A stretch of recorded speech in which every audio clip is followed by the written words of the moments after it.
Halo semua, perkenalkan, kami dari kelompok 4. Pada kesempatan ini kami akan menjelaskan jawaban kami. Next, Dri.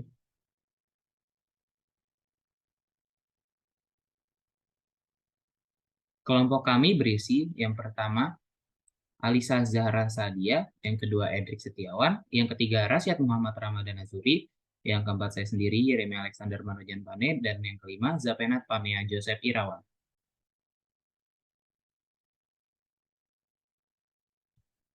Yang pertama yaitu Translating Entity Sets to Tables. Jadi entity sets merupakan suatu kumpulan entity dalam entity relationship model.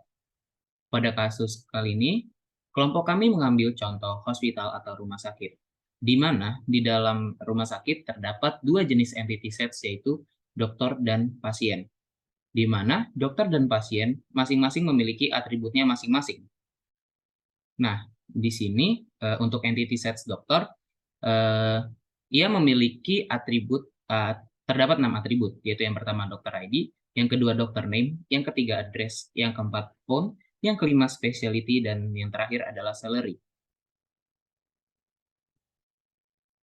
Nah, jika kita buat dia ke dalam table, maka bentuknya akan menjadi seperti ini, di mana terdapat kolom dokter ID, lalu ada dokter name, lalu ada address, phone, specialty, dan salary. Lalu eh, ini adalah query untuk membuat tablesnya, di mana di sini kita eh, create table dan variabelnya di sini adalah dokter sebagai entity sets yang akan kita buat. Lalu di sini terdapat 6 atribut tadi yaitu dokter ID, dokter name, address, phone, specialty, dan salary. Di mana dokter ID-nya memiliki tipe data integer dan dia adalah primary key. Lalu untuk dokter name tipe datanya adalah varchar di mana maksimal 50 karakter dan dia tidak boleh kosong atau not null. Yang ketiga address di mana tipe datanya adalah varchar dan dia not null juga. Lalu ada font, tipe datanya varchar, not null juga. Yang kelima specialty, dia varchar dan not null. Dan yang terakhir ada salary, tipe datanya integer dan dia not null. Nah, untuk entity sets yang selanjutnya adalah pasien, di mana pasien memiliki 6 atribut juga, yaitu yang pertama ada patient ID, lalu ada patient name, address, phone, birth date, dan blood type. Ini adalah tabel dari entity set pasien, yaitu ada terdapat kolom pasien ID, pasien name, address, phone, birth date, dan blood type. Berikut ini adalah query untuk membuat tabel pasien. Nah, di sini terdapat atributnya pasien ID, pasien name, address, phone, birth date, dan blood type, di mana pasien ID adalah primary key-nya dan tipe data dia adalah integer. Lalu pasien name tipe datanya adalah varchar dan dia not null. Yang ketiga address tipe datanya varchar dan dia not null. Yang keempat varchar juga tipe datanya varchar dan dia not null. Yang kelima ada birth date, tipe datanya adalah date dan dia not null.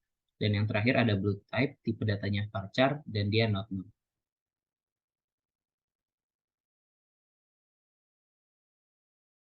Lalu selanjutnya yaitu translating relationship set without constraint.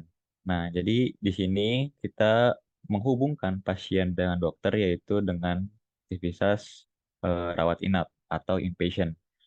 Nah, jadi dihubungkan pasien ke inpatient dan dokter ke inpatient. Nah, di inpatient itu memiliki atribut tambahan yaitu inpatient ID yang sebagai primary key, lalu ada treatment, exit date, dan entry date. Nah, berikut next.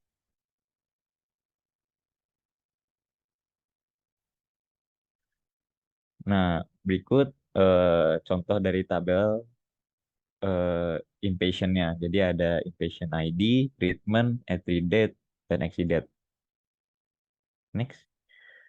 Nah, karena without constraint, jadi masing-masing entity itu hanya memiliki primary key. Jadi tidak ada foreign key yang menghubungkan mereka bertiga. Jadi hanya sebatas primary key dari masing-masing entity-nya.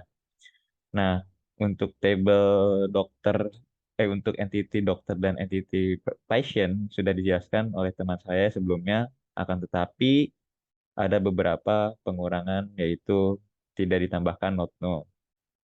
Nah, lalu table ada entity tambahan yaitu inpatient yang berlaku sebagai relationship di mana berisikan inpatient ID yang tipe datanya integer yaitu dia primary key, lalu ada treatment yang bertipe data varchar, lalu ada entry date dan exit date yang bertipe data date. Oke, next. Nah, lalu selanjutnya itu translating relationship set with key constraint.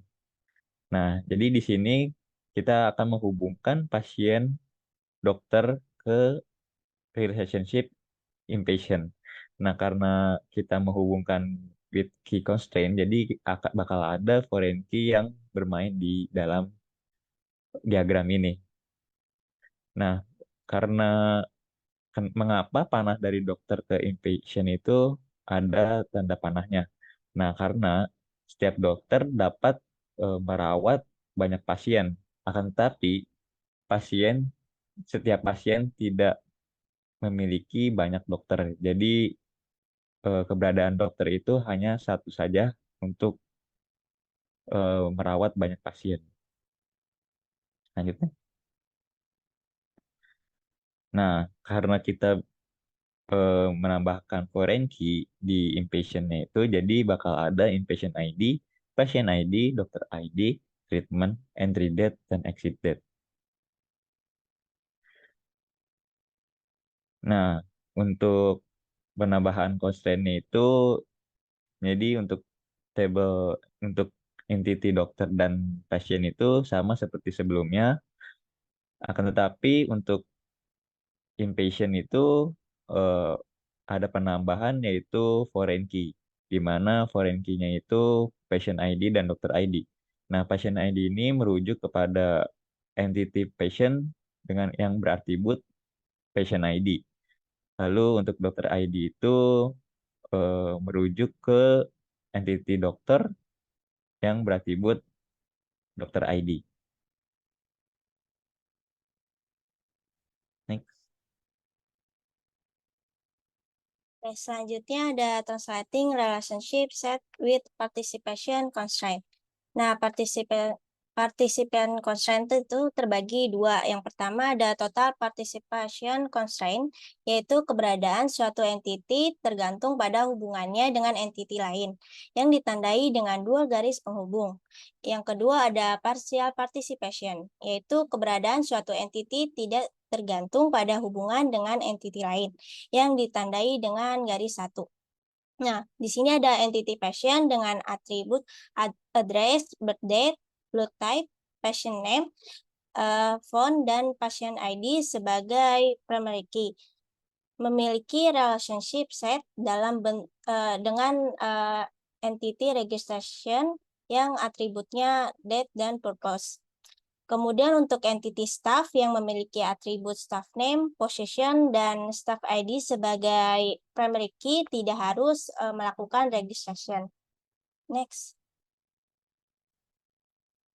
Nah, di sini contoh tabel untuk transaction participation constraint. Di sini ada patient ID dan staff ID sebagai primary key yang tadi ada purpose sama date. Next. Terus di sini ada query-nya, ada dokter dan pasien. Di sini saya akan menjelaskan query tentang registration. Di tabel registration ada patient ID dengan tipe data integer, yaitu foreign key. Terus ada staff ID tipenya integer, purpose tipenya varchar, dan date tipenya date. Next.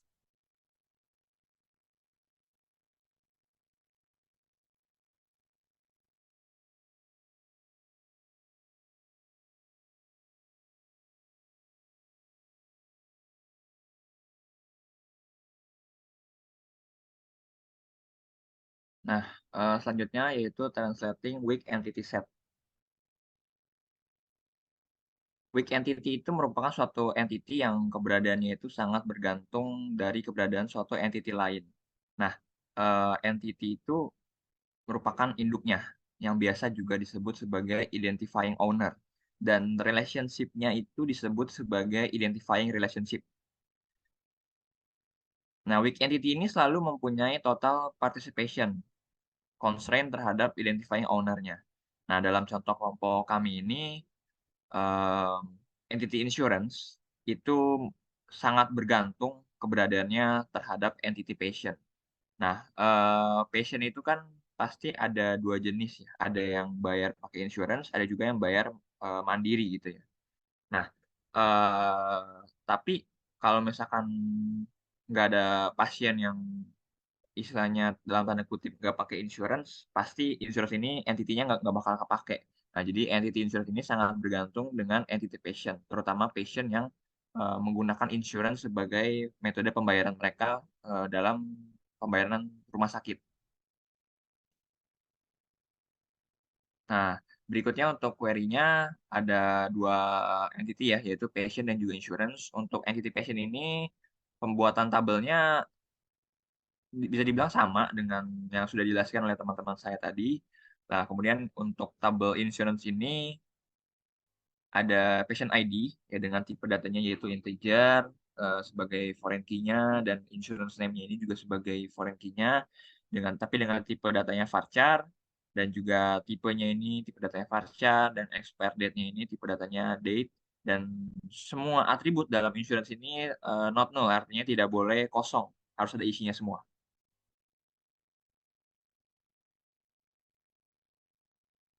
Selanjutnya untuk translating class hierarchy, kelas hierarki ini ada hubungannya dengan mapping classes dan hubungan inheritance dalam suatu model ke tabel. Fungsi dari kelas hierarki ini biasanya digunakan untuk mewakili hubungan antar kelas, di mana subkelas mewarisi atribut dan metode dari kelas induknya.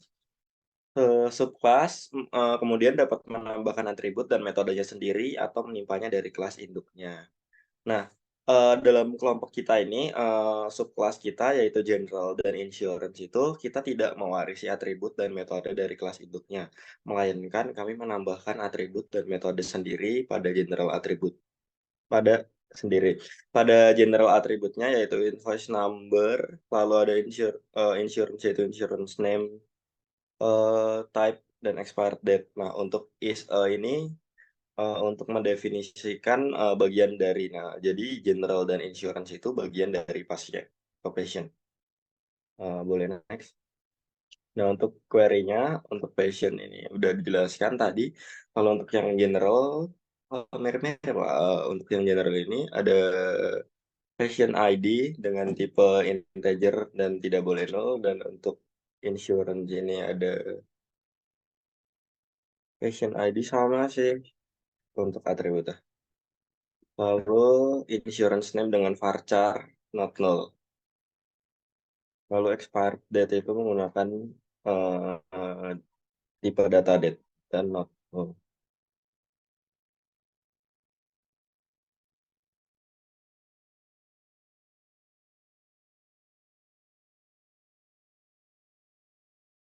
Nah, selanjutnya untuk translating ER diagram with aggregation. Nah, ER diagram atau biasa, kepanjangannya yaitu Entity Relationship Diagram. Nah, itu merupakan diagram yang menggambarkan hubungan atau sebuah relationship antar entity. Nah, sementara di sini ada with aggregation. Nah, aggregation itu merupakan sebuah teknik permodelan yang tingkat entity-nya itu lebih tinggi, eee, di itu direpresentasikan sebagai kumpulan entity yang tingkatnya lebih rendah. Nah, untuk, diagram ini akan dijelaskan lebih lanjut oleh teman saya, Rasyad.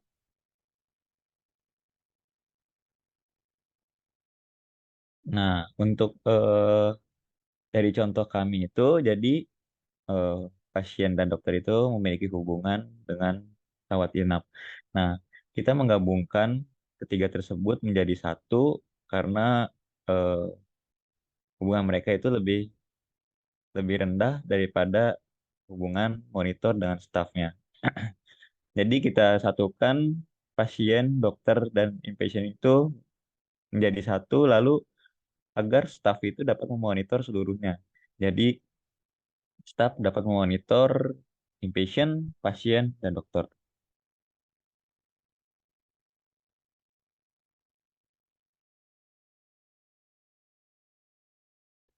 Nah, untuk query-nya itu sendiri, untuk table dokter dan juga table patient, nah itu sudah dijelaskan tadi eh, oleh teman saya di translating entity set to table. Nah, kemudian ada create table inpatient. Inpatient ini berlaku sebagai relationship atau hubungan antara dokter dan juga pasiennya. Dan ini juga tadi udah dijelaskan juga oleh teman saya. Nah, mungkin yang di sini yang baru yaitu adalah entity staff dan juga entity monitor. Di mana entity staff ini mempunyai atribut yaitu staff ID, staff name, dan juga position. Dengan staff ID tipe datanya integer yang bersifat sebagai primary key-nya, dan juga staff name ini tipe datanya yaitu varchar, dan position yaitu tipe datanya varchar, dan staff name dan position ini bersifat not null, artinya tidak boleh null atau tidak boleh kosong. Kemudian untuk entity monitor itu ada dua, yaitu inpatient ID dan juga staff ID. Untuk inpatient ID ini bertipe data integer, begitu juga dengan staff ID bertipe data integer, dan keduanya ini bersifat sebagai atau berperan sebagai foreign key untuk entity monitor, dan juga tidak boleh null atau not null. Mungkin sekian penjelasan dari kelompok kami. Kami mohon maaf apabila ada perkataan ataupun kalimat kata dari kelompok kami yang kurang berkenan. Terima kasih. Terima kasih. Terima kasih.